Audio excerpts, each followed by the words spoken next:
Yesterday, President Putin ordered the army to increase troop levels to 1.5 million active members. It's the third increase since the Russia-Ukraine war began and would make Russia's army the second largest in the world to China. Our next guest is Stephanie Baker. She is the author of Punishing Putin: Inside the Global Economic War to Bring Down Russia. The book is just out. It's fascinating. Stephanie, I want to talk to you about whether you believe ultimately that all of the sanctions and everything that the U.S. is doing is working, because it appears from the outside that it is not.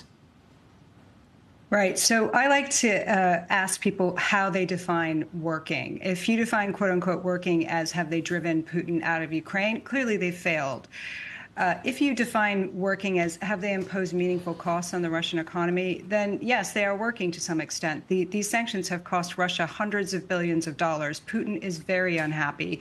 They've done everything from try to cap Russia's oil revenues to stop Russia from importing semiconductors that it needs for its precision-guided missiles.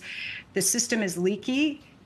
Enforcement has been weak. And I think they could tighten up the sanctions regime to make it far more effective.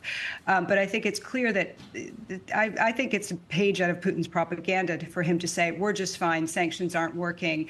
In reality, the Russian economy is beginning to feel the heat, both from the twin pressures of record public spending on the war and defense production, as well as sanctions and the pressure on imports. Part of the argument has been slow. I mean, putting some of these sanctions on has been slow. And then I'm curious what you think of other countries like India, for example, which continue to buy oil from Russia.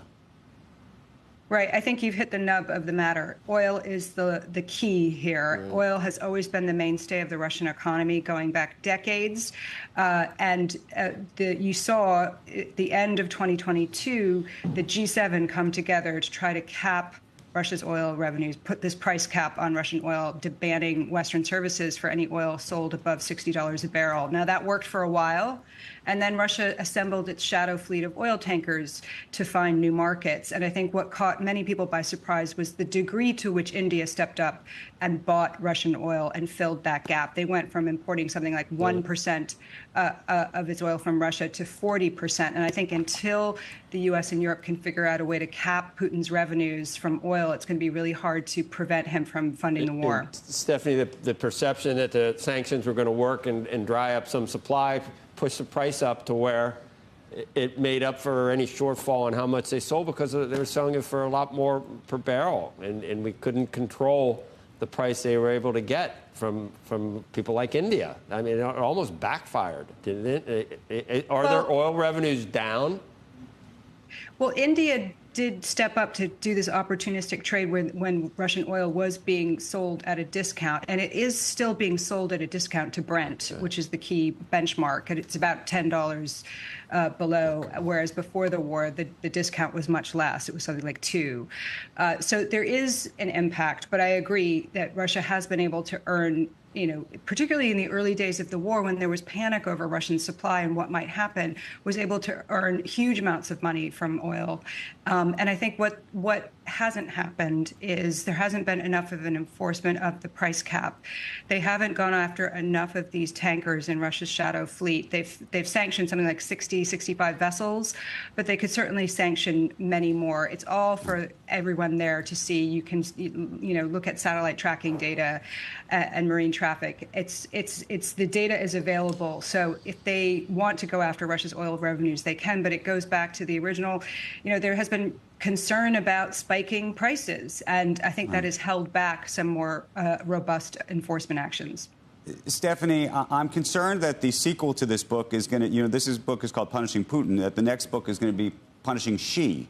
And my question is, to the extent that we ever get into a real sort of tete-a-tete, if you will, over the issue of Taiwan with China, what kind of sanctions and what the lesson of this experience with Russia has been that would take place with China?